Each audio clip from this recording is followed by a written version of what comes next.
Hello सबैजनालाई नमस्ते है।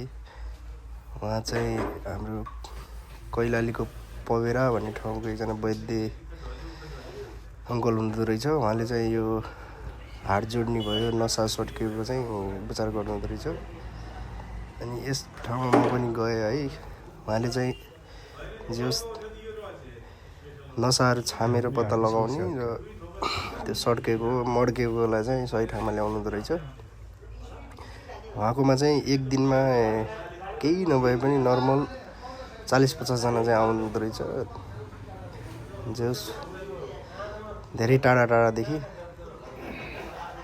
उहाँबाट सेवा लिने मौका मैले पनि पाएको छु र भिडियो तपाईँहरूको लागि केही जानकारीमूलक होस् भनेर उहाँको नम्बर सहित म राखिदिनेछु।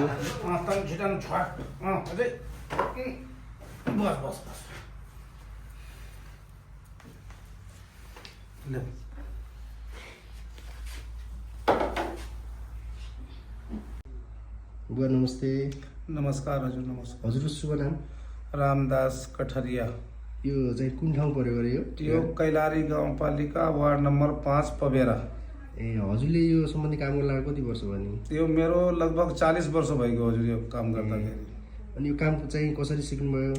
यो पहिला बाजे थियो। हजुर। बाजेबाट सिकेको हो। अनि बाजे त अब बितिहाल्यो अब।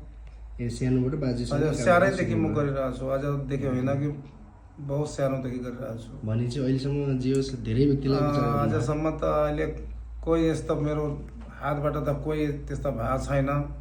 निको नहोस् तर टाइम लाग्छ। कसैको टाइम लाग्छ, कसैको त एकैचोटिमा चट्ट निकालिदिन्छु।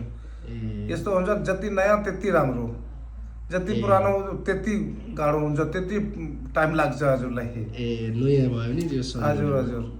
अब हजुरले चाहिँ गर्ने नसा र हड्डी भाँचेको, टुटे फुटेका अनि नसा चट्टेको।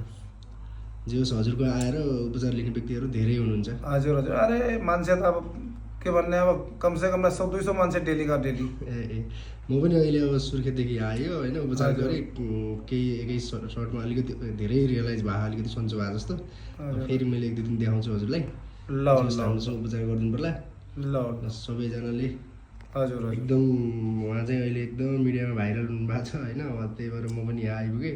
जस राम्रै लाग्यो उपचार गर्ने उहाँको विधि चाहिँ। हस् धन्यवाद। ल।